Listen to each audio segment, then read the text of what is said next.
Shalom, sahabat John Pregado. Senang sekali bisa bertemu kembali dengan sahabat di channel ini. Terima kasih sahabat sudah setia mengikuti channel ini sampai hari ini. Saya berdoa kepada Tuhan, kiranya Tuhanlah yang membalas dan memberkati kita semua. Sahabat, apabila diberkati melalui video-video kami, marilah dengan murah hati share video ini kepada teman-teman yang lain agar mereka juga diberkati seperti kita. Silakan duduk. Shalom. Sebelum saya bertobat, saya belajar ilmu hitam dari nenek saya. Kakek ilmu putih, nenek ilmu hitam. Lahir saya abu-abu. Di situ saya dilatih bagaimana praktek ilmu hitam. Secara otomatis tahu rahasia ilmu hitam. Suatu kali saya diminta sama kepala staf, itu bintang 4, jenderal. Waktu itu dia berkata sama saya, waktu itu di rumahnya, habis dari Binagraha langsung ke rumahnya. Waktu ke rumahnya dia ngomong sama saya, Pak Daud, rumah saya ini aman tidak? Ada kuasa gelap enggak? Di situ ada ajudan, di sampingnya ada kawannya dia. Saya berkata, tempat ini ada setannya, ada santetnya. Saya dengar Pak Daud kan ahli ilmu hitam santet. Buktikan santetnya ada. Kelenger enggak ada? Nah, untuk membuktikan itu yang paling susah, betul? Betul? Kalau hanya ngomong, aku ngelihat ini, ngelihat ini. Ngelihat itu mudah. Buktikannya setengah mati, betul? Saya ngomong sama jenderal ini, kepala staf ini. Bintang 4 itu. Jenderal, ini kan kolam ikan jenderal. Ikan yang mana untuk jadi uji coba? Gitu dah. Pilih yang bagus lah gitu. Tunjuk yang paling bagus lah. Taksir. Nah, temannya tunjuk, itu Pak Daud, yang bagus itu ikannya itu. Ya udah. Langsung saya doa, demi nama Yesus, kami ikat. Masuk, blek. Ikannya langsung mati. Begitu mati, dan ingat itu ikan yang paling mahal. Ikan koi. Langsung dia ngomong, ini kena saya gimana Pak Daud? Ya mati aja lah. Ini santet, iya. Pengirimnya siapa? Oh arah sini, nama ini. Kok bisa tahu Pak Daud? Bekas dukunnya. Nah, semua ilmu hitam itu dikirim, ilmu santet itu ada 3 tingkatan. Tingkat pertama, yaitu santet dasar. Nah, itu ada santet jenis benda-benda. Misalnya paku, jarum, pines, pocong, boneka, tali rambut, benda-benda, silet. Nah, itu jenis tingkat dasar. Kalau dikirim, pasti ada tanda bunyi. Kayak bola api merah itu, tepatnya di malam Jumat atau hari kelahiran. Swing! War! Nah, yang mendengar ledakan itu, itulah yang dituju. Yang apa saudara? Yang di apa? Yang dituju. Bola api. War. Nah. Dan setelah itu tanaman pohon mati mendadak. Cirinya kena santet itu. Begitu ada ledakan, tanaman mati mendadak. Ingat itu saudara. War, setelah itu tanaman mati mendadak, kering. Pernah suatu kali ketua geng Jakarta perang antar geng. Ada yang mati, lawannya kirim ilmu santet. War, langsung tanaman seluruh rumahnya, pohon besar mati kering semua. Waktu itu saya tanya, dia orangnya tinggi, besar, gemuk. 1 kintal lebih. Saya diminta untuk dia ngomong gini, saya manusia enggak takut, tapi sama setan saya takut Pak Daud. Loh kenapa? Enggak kelihatan katanya. Saya ngomong, tenang aja urusan setan sama saya. Waktu itu orangnya gemuk, tinggi. Tak doain, demi Yesus setannya keluar. Dia roboh, saya ikut roboh. Kenapa? Keberatan. Saya dari belakang tak kuat. Nah, setan keluar. Nah, Cirinya santet tingkat dasar dikirim. Pertama ledakan, kedua adalah tanaman mati mendadak. Dan ketiga, mimpi ketemu orang-orang yang sudah mati. Mimpi ketemu orang yang sudah apa? Mati. Keempat, dicek darah, tidak ada penyakitnya. Tapi begitu dirongsen, langsung kelihatan ada pembekaan di perutnya. Bes! Paku, jarum, silet itu kelihatan. Kalau kawat, sekalipun dioperasi, kawatnya tetap bermunculan terus, tidak bisa habis. Saudara. Kawat, paku, dirongsen kelihatan. Saudara. Nah, perutnya besar. Begitu dirongsen, kelihatan benda-benda asing, logam. Jelas? Benda-benda apa, saudara? Asing logam. Kalau kawat, di kaki bisa keluar kawat-kawatnya gitu.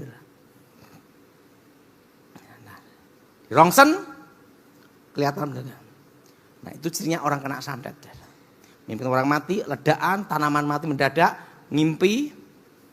Setelah itu ada pembengkakan, cek dokter tidak ada penyakitnya. Nah jenis ini ada kelemahannya. Wadah itu ledakan, duar. Tidur di lantai, di tanah, lolos. Karena di bumi ini ada namanya gaya gravitasi. Apa saudara? Gaya apa? Gravitasi. Nah, bukan tingkat tetap kena adalah.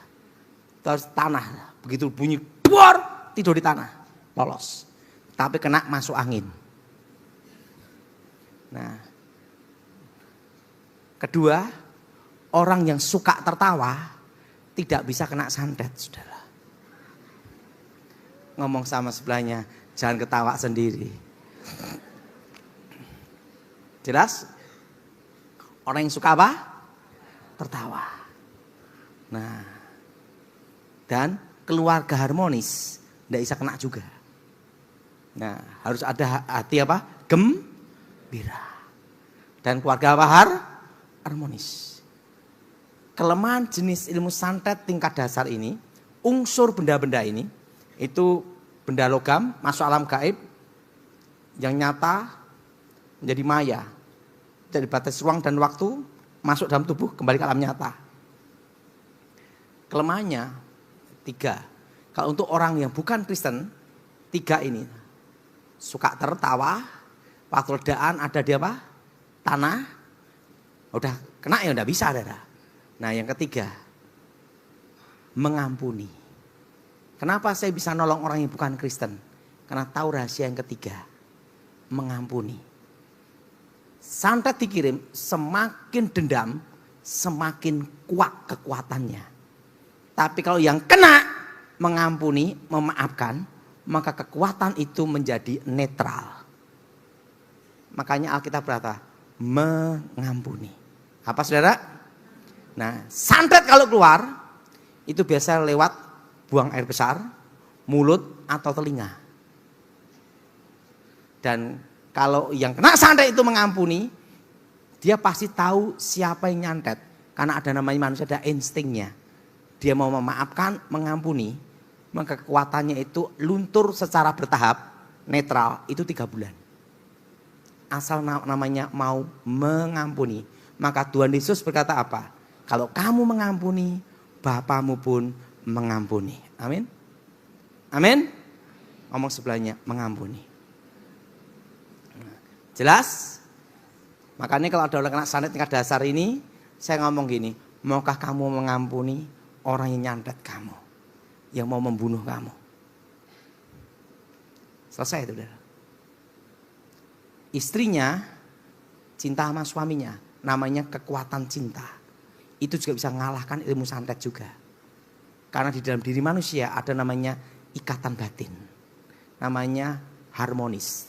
Jelas? Jelas? Rata-rata orang yang kena santet itu, pasti orang itu ada dendam. Semakin dendamnya semakin kuat, semakin kekuatan waktu dikirim tambah kuat. Jelas? Tapi yang kena mengampuni, memaafkan, maka kekuatannya itu netral. Namanya tawar. Makanya kalau orang yang Muslim, Hindu, Buddha, kalau kena santet, saya diminta tolong untuk nanganin, saya kasih tahu ini kelemahannya, sembuh. Ingat, ngomong sebelahnya, kasih. Amin. Nah, ini yang tiga kalau yang bukan Kristen. Kalau kita orang Kristen di dalam Tuhan, ada namanya kekuatan Elohim, kekuatan Tuhan. Nah, demi nama Yesus. Nah, kalau ada yang kena benda itu, kalau yang kena bagian perut, pegang bagian perutnya. Sini dah, pusernya. Nah, semua pegang pusernya sendiri dah. Ini saya doanya, darah Yesus. Hancurkan segala kutuk. Darah Yesus. Hancurkan segala mantra. Darah Yesus. Hancurkan segala jimat. Darah Yesus. Bebaskan.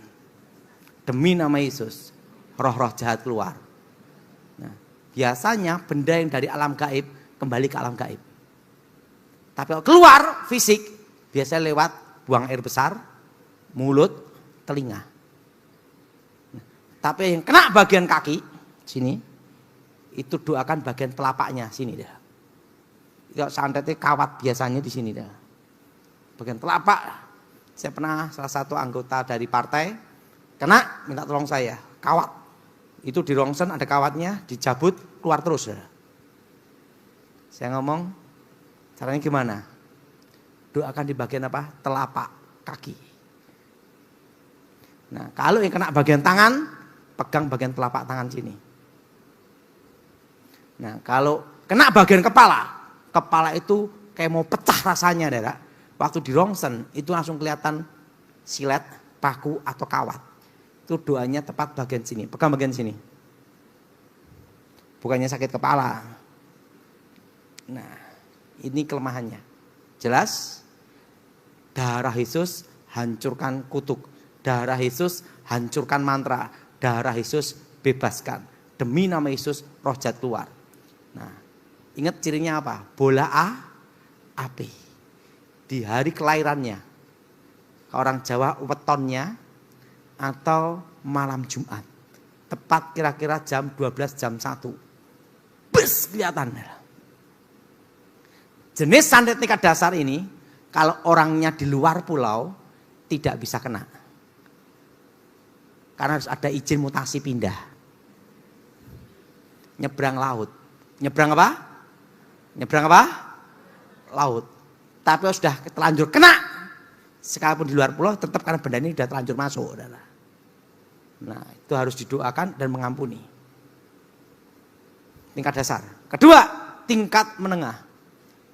Santet tingkat menengah itu yang dikirim adalah roh intimidasi gila bunuh diri. Roh apa saudara? Roh intimidasi gila bunuh diri.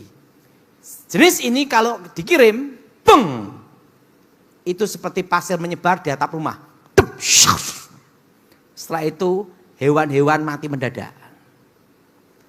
Santet tingkat menengah kalau dikirim, hewan-hewan mati mendadak.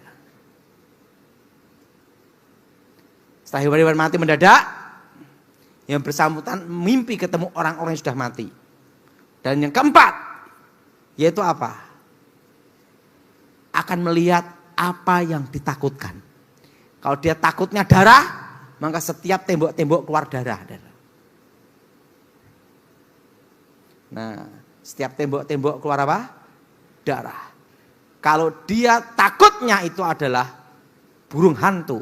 Tiap malam di rumahnya ada burung hantu. Kalau dia takut kelabang, maka kelabang-kelabang akan bermunculan di rumahnya. Kalau dia takutnya adalah suaminya selingkuh, tiap malam dia mimpi suaminya selingkuh sampai dia bunuh diri. Karena yang dikirim adalah roh intimidasi gila bunuh diri. Nah, kalau yang ditakutkan adalah cacing, maka cacing-cacing berkeluaran di rumahnya. Nah, apa rahasia kelemahannya? Pertama, kalau yang dikirim itu adalah kelabang.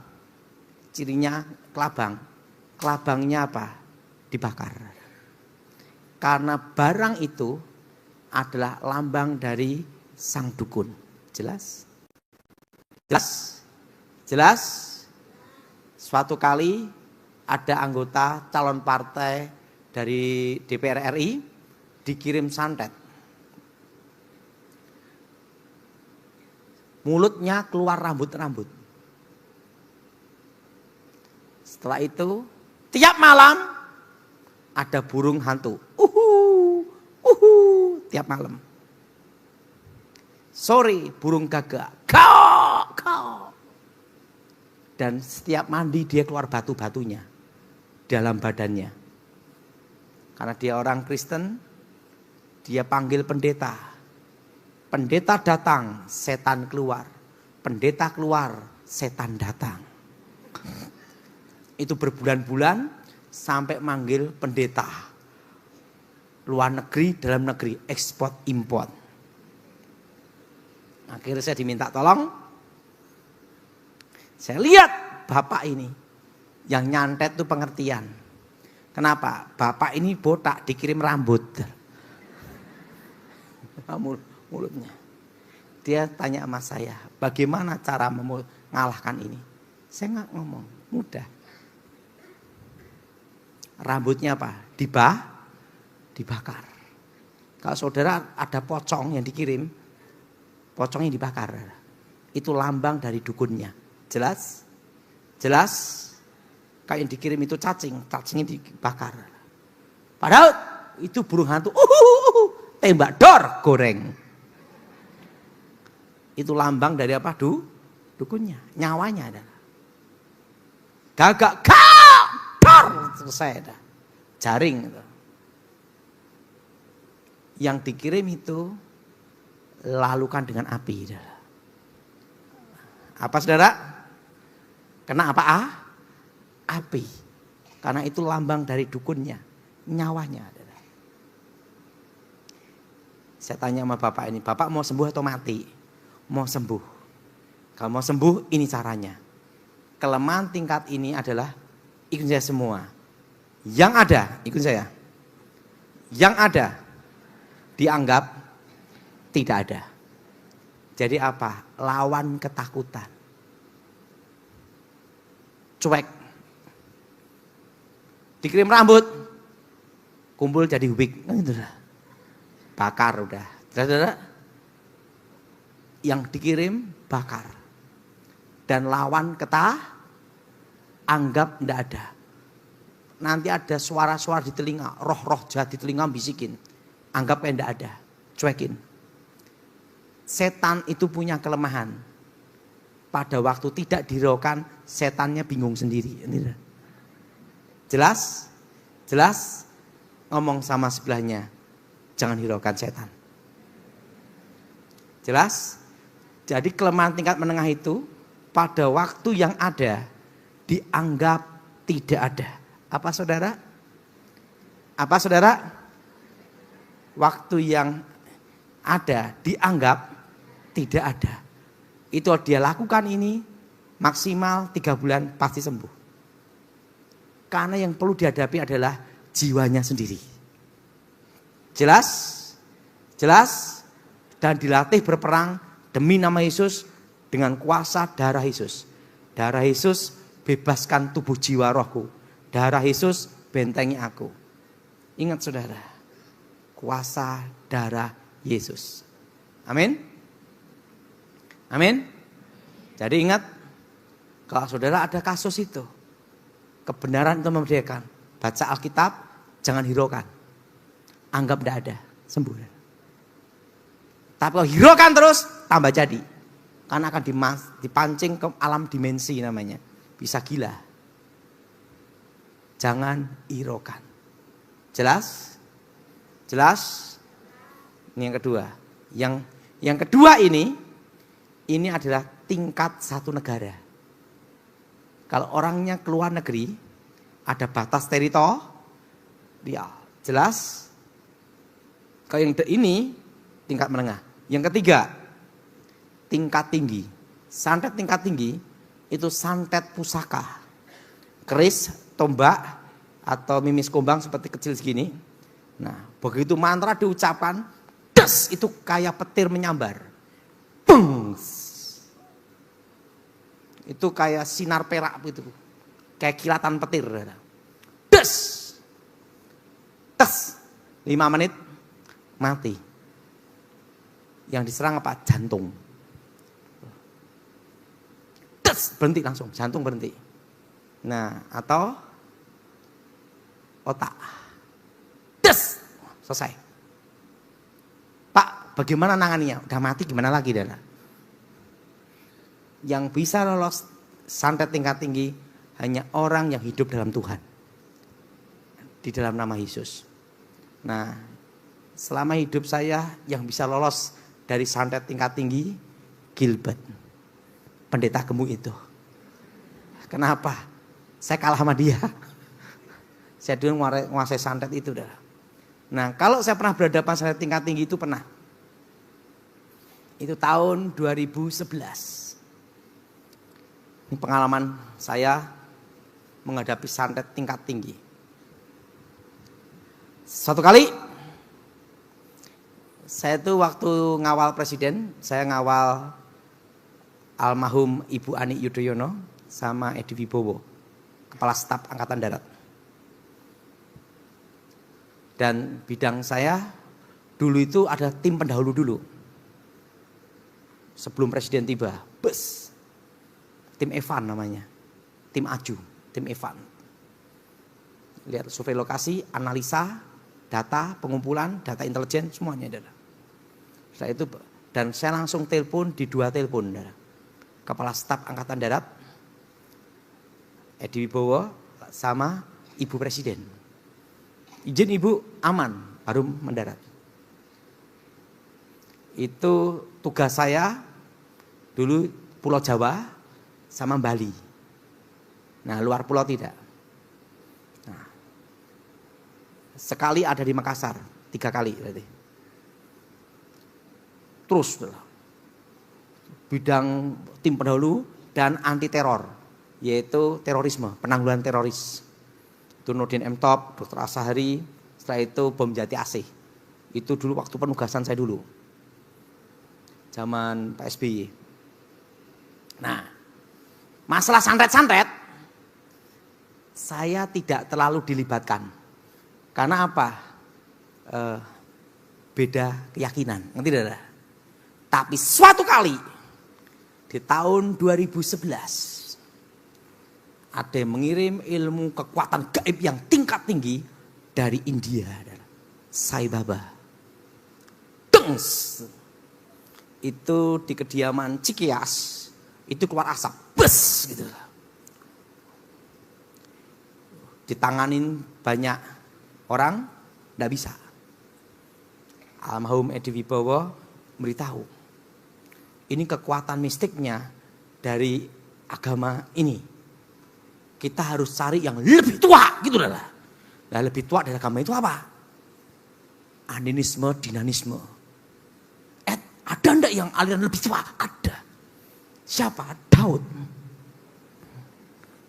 Udah bertobat, masuk Kristen. Tapi sebelum bertobat, kepercayaannya dia sebelum ada agama ada.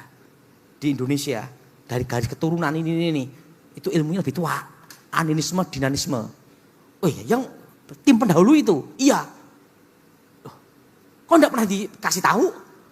Lah kan selama enggak diperlukan untuk apa? Karena diperlukan baru di sini aja. Nah, udah saya dipanggil. Saya dipanggil, saya lihat. Pak Daud, ini jenisnya apa nih? Ini ilmu gaibnya seperti ini, arahnya ke presiden. Terusan pengirimnya, cirinya seperti ini, nama ini. Tepat. Intelijen juga memberitahu kita. Oposisi lawan kita ada di sana. Langsung beliau langsung ngomong gini, Daud, kamu bisa kalahkan enggak? Saya mau berkata, Bu, ini ilmunya setara dengan saya sebelum bertobat. Sama, seimbang, iya. Kalau dalam pertarungan ini saya gugur dalam tugas, saya minta anak saya dikuliahkan sampai selesai. Itu aja. Langsung beliau ngomong, baik, lebih dari itu saya lakukan. Bu, tapi kalau dalam pertarungan ini pasti ada yang mati, Bu. Nah, ingat, tugas kamu adalah menjaga presiden dan keluarga. Kamu pengawal di sini. Dan tugas kamu, ingat sebagai pengawal presiden, harus siap menjadi tameng hidup presiden. Jelas? Jelas. Lakukan tugas. Ya udah, siap Ibu. Kamu bisa tani berapa lama? 3 bulan. Yang mati dia atau saya. Sudah. Karena itu pertarungan hidup dan mati, saudara. Saya minta pulang ke Solo dulu. Saya lihat istri saya, tapi saya tidak ngomong, saudara. Aduh, bakal jadi janda ini. Kalau saya mati jadi janda ini. Anak saya perempuan tak lihat. Karena ini pertarungan melawan yang setara, saudara. Seimbang. Udah. Ada apa, Pak? Tidak apa-apa. Gitu. Rangkul gini-gini. Dan waktu saya jaga presiden itu sebulan sekali baru pulang, saudara. Itu hanya 3 jam, 4 jam aja. Langsung pasukan khusus dari komando. Langsung jemput, berangkat lagi. Tiap bulan. Pulang sekali tok.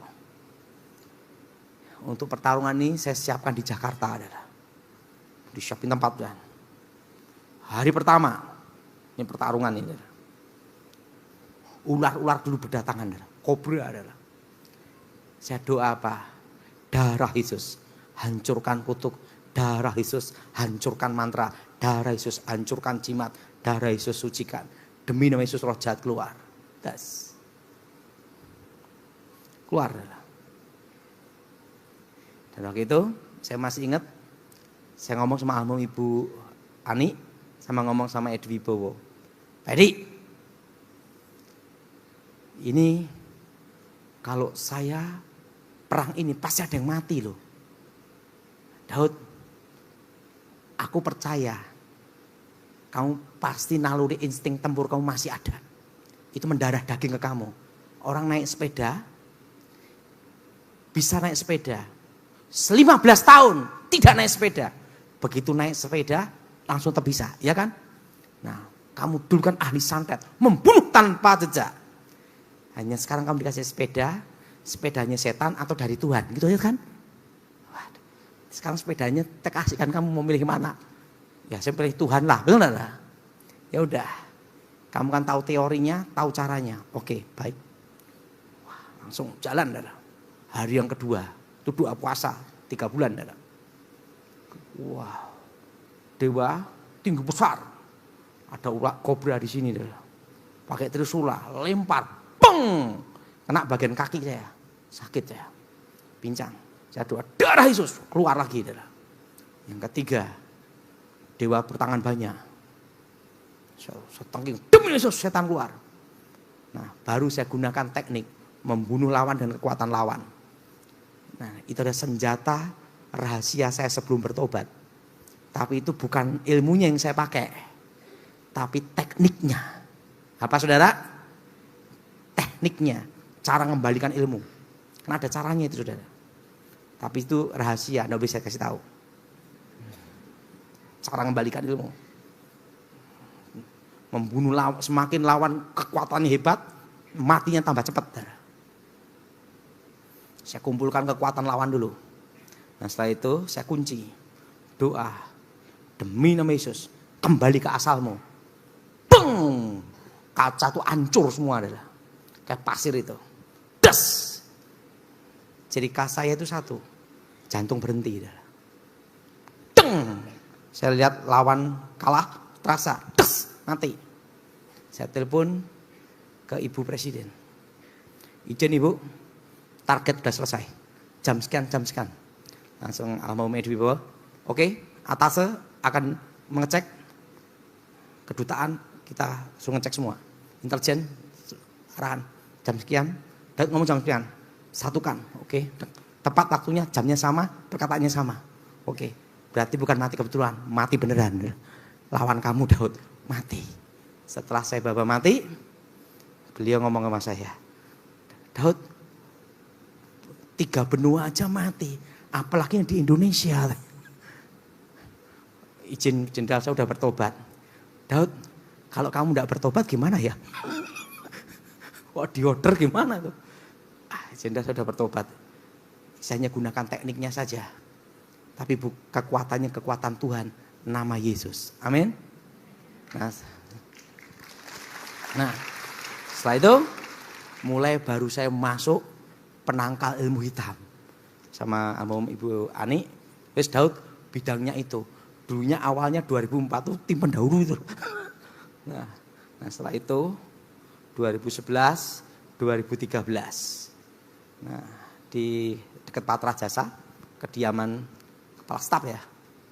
Nah, situ saya disumpah, Daud, aku lihat kemampuan kamu itu membahayakan juga.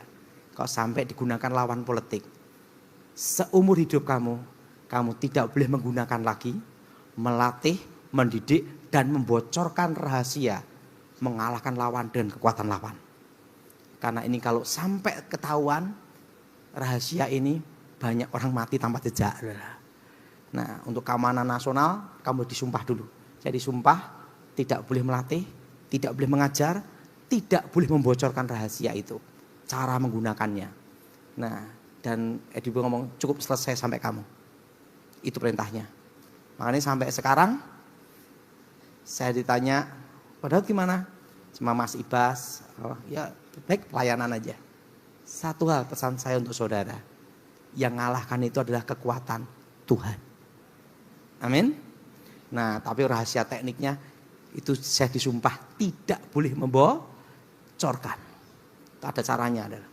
Nah, saya percaya buktinya sebelum saya bertobat ilmu saya tinggi, kalah sama pendeta gemuk, haleluya. Ngomong sebelahnya, haleluya. Nah, jadi santet tingkat tinggi, cara mengalahkannya adalah apa? Hanya orang hidup dalam Tuhan, di dalam nama Tuhan Yesus. Mari kita berdiri, kita berdoa.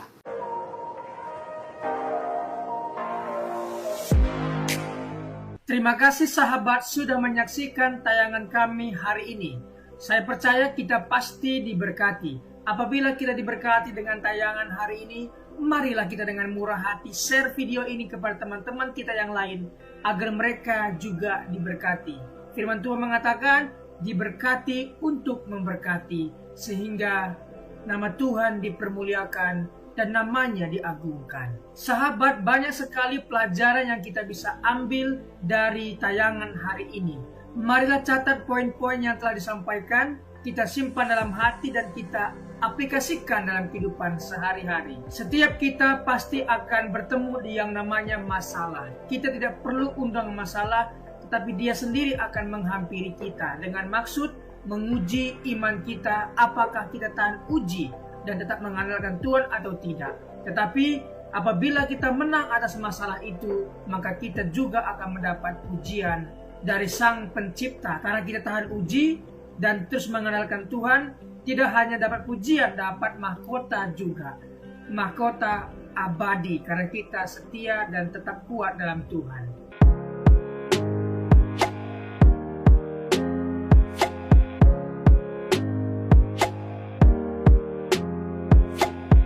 Shalom, dalam kesempatan kali ini kita akan belajar satu tema yang tentu pasti akan memberkati kita, yaitu memilih yang benar.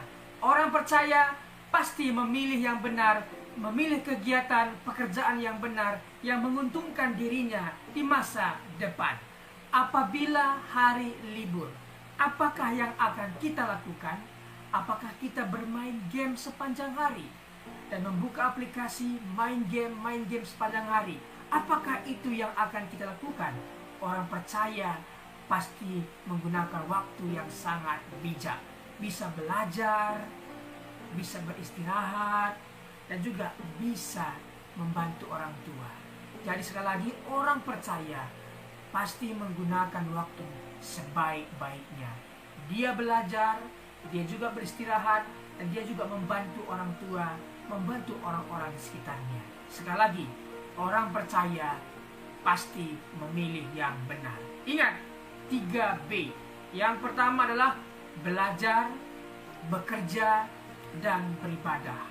Ingat hal ini, ingatlah selalu belajar, ingatlah selalu bekerja, dan beribadah kepada Tuhan kita, Yesus Kristus. Sekali lagi kita akan belajar tentang tema memilih yang benar. Kita belajar dari tokoh satu Perjanjian Lama, satunya Perjanjian Baru. Kita mulai saja belajar dari tokoh Perjanjian Lama, yaitu Nuh. Kita akan belajar dari seorang tokoh yang bernama Nuh. Hal-hal apa yang akan kita pelajari? Mari kita dalami. Kejadian 6 sampai 10. Tetapi kita fokus di Kejadian 6 ayat 5 sampai 8. Mari kita baca firman Tuhan. Ketika dilihat Tuhan bahwa kejahatan manusia besar di bumi dan bahwa segala kecenderungan hatinya selalu membuahkan kejahatan semata-mata, maka menyesallah Tuhan bahwa ia telah menjadikan manusia di bumi dan hal itu memilukan hatinya. Berfirmanlah Tuhan, aku akan menghapuskan manusia yang telah kuciptakan itu dari muka bumi, baik manusia maupun hewan dan binatang-binatang melata dan burung-burung di udara, sebab aku menyesal bahwa aku telah menjadikan mereka. Tetapi Nuh mendapat kasih karunia di mata Tuhan. Mari kita pelan-pelan mempelajari ayat ini. Pertama, ketika dilihat Tuhan. Dari sorga Tuhan melihat ke bumi, dan dia melihat dan mendapati kejahatan manusia besar di bumi, dan bahwa segala kecenderungan hati manusia selalu membuahkan kejahatan semata-mata. Di sini kita tahu bahwa alasan Tuhan marah itu karena ulah manusia. Kita lihat ulah manusia ini mengakibatkan hal apa saja. Pertama, Tuhan menyesal ya karena ulah manusia itu, sehingga lingkungan sekitar, yaitu hewan, binatang-binatang juga mendapat hukuman dari Tuhan. Jadi dari ayat ini kita bisa tahu bahwa Tuhan menyesal karena ulah manusia, dan dampak dari itu hewan-hewan pun mendapat resiko, mendapat konsekuensinya dari perbuatan manusia. Ketika kita membuang sampah sembarangan, apa yang terjadi? Tentunya pencemaran air. Binatang yang hidup di air tercemar, dan hewan-hewan atau binatang yang hidup di air bisa mati karena ulah manusia membuang sampah sembarangan. Jadi marilah kita menjaga lingkungan kita sebaik-baik mungkin. Baca ayat 7 ya. Berfirmanlah Tuhan, aku akan menghapuskan manusia yang telah kuciptakan itu dari muka bumi, baik manusia maupun hewan, dan binatang-binatang melata, dan burung-burung di udara, sebab aku menyesal bahwa aku telah menjadikan mereka. Tuhan menyesal karena manusia, karena itu hewan pun kena dampaknya. Tetapi Nuh mendapat kasih karunia. Mengapa Nuh mendapat kasih karunia? Mari kita dalami. Siapa Nuh? Nuh adalah orang yang benar di mata Tuhan. Ingat, orang benar belum tentu benar di mata Tuhan.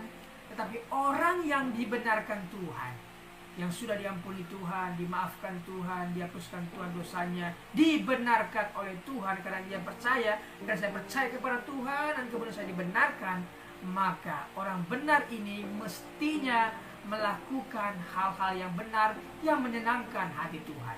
Seperti Nuh.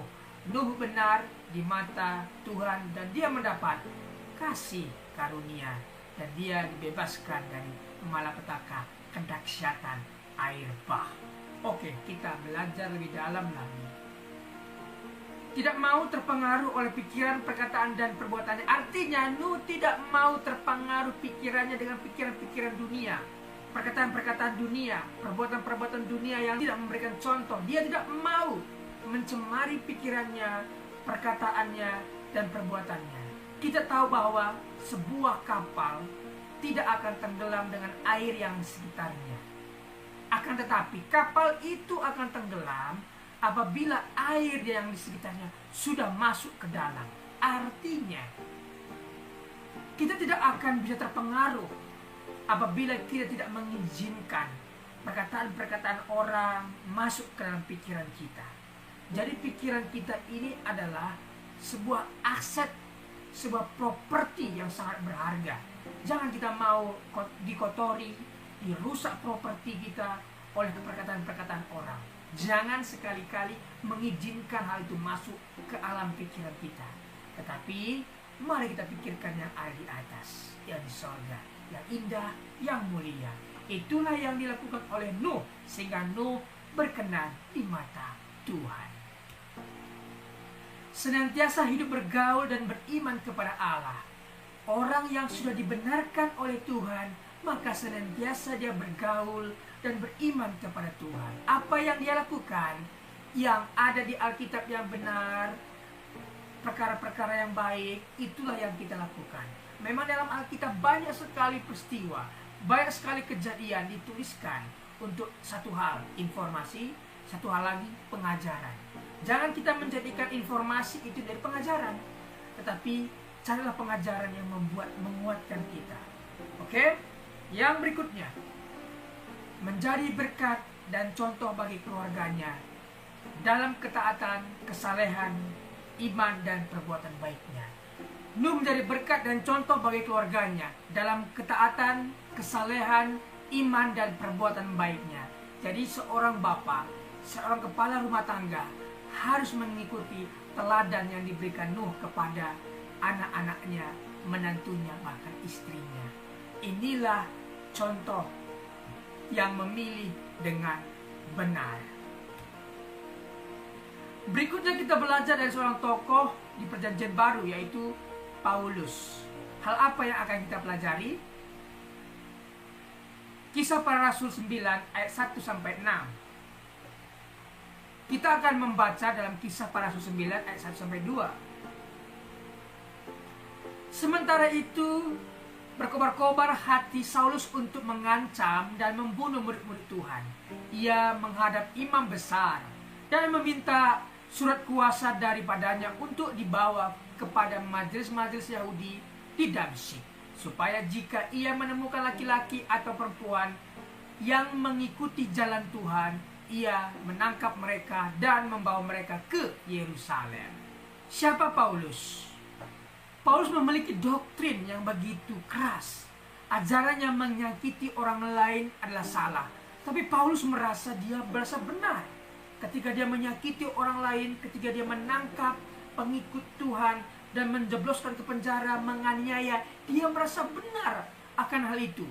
Tetapi sekali lagi, ajaran yang menyakiti orang lain adalah salah. Tuhan tidak pernah mengajarkan, bahkan agama-agama di dunia tidak pernah mengajarkan menyakiti orang lain adalah benar. Tidak, tetapi menyakiti orang lain adalah ajaran yang salah. Orang yang bertemu dengan kebenaran, Yesus, pasti melakukan dan memilih yang benar. Kita lihat, Saulus yang begitu bengis, begitu keras, begitu kejam, ketika bertemu dengan Tuhan Yesus, dia menjadi lunak, dia menjadi bertobat, dan dia menjadi orang yang memilih yang benar. Sekali lagi, orang yang telah bertemu dengan Tuhan Yesus pasti berubah.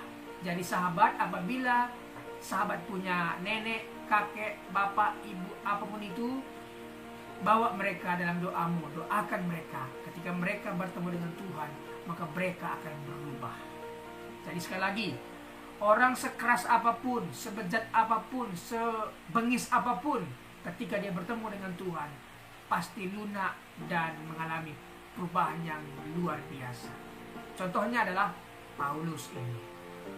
Paulus memilih untuk menjadi pelayan Tuhan. Ketika dia bertemu dengan Tuhan, dia dibutakan dan dia di sana bertobat, berpuasa, kemudian dipulihkan, disembuhkan butanya, dan akhirnya dia memilih menjadi pelayan Tuhan. Memang Tuhan telah memilih dia dan menyiapkan dia menjadi penginjil luar biasa. Paulus menjadi penginjil yang luar biasa. Dari 27 kitab Perjanjian Baru, 13 diantaranya Pauluslah yang menulis atas ilham yang Tuhan berikan kepadanya. Jadi sahabat, orang yang telah dipilih Tuhan pasti memilih yang benar. Orang yang dibenarkan Tuhan pasti melakukan hal-hal yang benar, yang tentunya menyenangkan hati Tuhan. Terima kasih sudah mengikuti pengajaran hari ini. Hari ini kita belajar dari seorang tokoh bernama Nuh dan juga Paulus. Terima kasih. Apabila ada komentar, pendapat yang berbeda dengan apa yang saya sampaikan, boleh tinggalkan komentar di bawah video ini. Terima kasih, Tuhan Yesus memberkati. Mari kita berdoa. Bapa, terima kasih buat kebenaran firman Tuhan, kesaksian hidup bersama Tuhan yang telah dibagikan. Sungguh kami diberkati. Berkatilah para pembicara hari ini. Berkati pendengar setia John Pregador. Terima kasih Tuhan. Demi nama Tuhan Yesus. Amin.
Tuhan.